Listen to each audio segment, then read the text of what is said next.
Signifier and Signified. Signified and Signifier. French. Signifié for signified and signifiant for signifier is a concept most commonly related to semiotics that can be described as the study of signs and symbols and their use and interpretation. Swiss linguist Ferdinand de Saussure, one of the true founders of semiotics, introduced these terms as the main planes of a sign.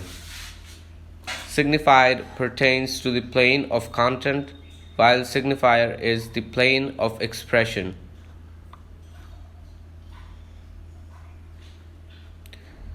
Signifié, signifiant.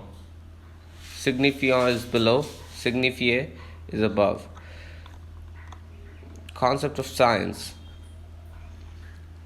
The concept of science has been around for a long time, having been studied by many classic philosophers such as Plato, Aristotle, Augustine, William of Ockham, and Francis Bacon, among others.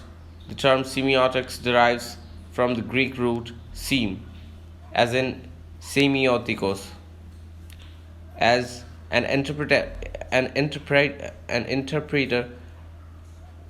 of science. Interpreter of science. I don't know. It was not until the early part of the 20th century, however, that Saussure and American philosopher Charles Sanders Peirce brought the term into more common use. While both Saussure and Peirce contributed greatly to the concept of science, it is important to note that each differed in their approach to the study. It was Saussure who created the terms signifier and signified in order to break down what a sign was. He diverged from the previous studies on language as he focused on the present in relation the act of communication rather than the history and development of words and language over time. Succeeding these founders were numerous philosophers and linguists who defined themselves as semioticians. These semioticians have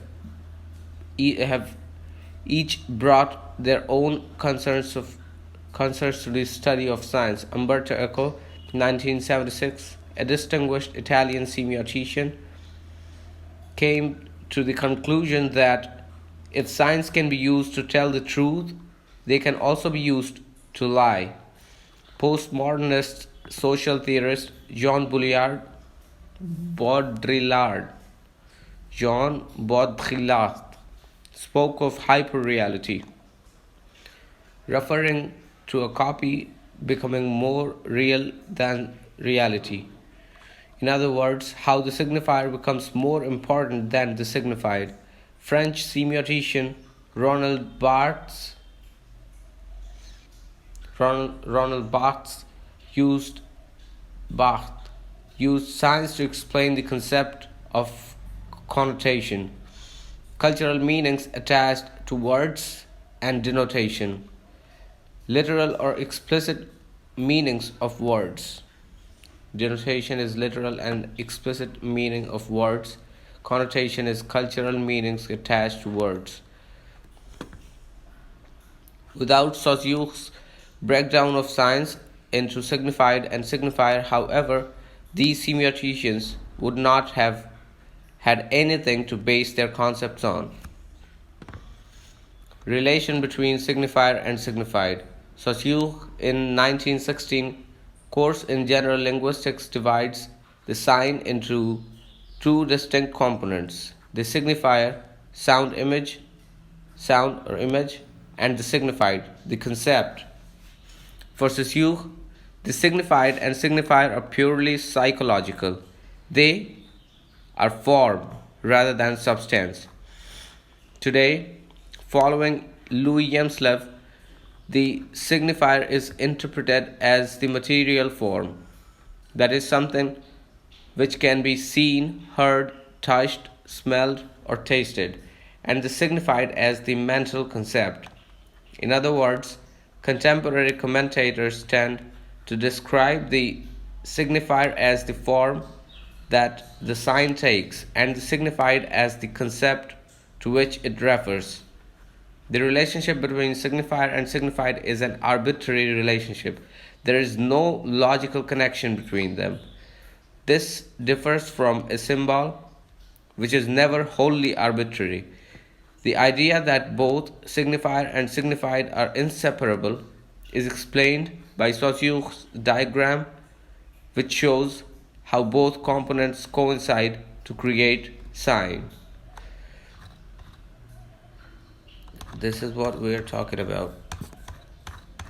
The sign where signifié is above and signifiant is below. And signifié means signified. This is the sign. So signifié means signified and signifiant means signifier.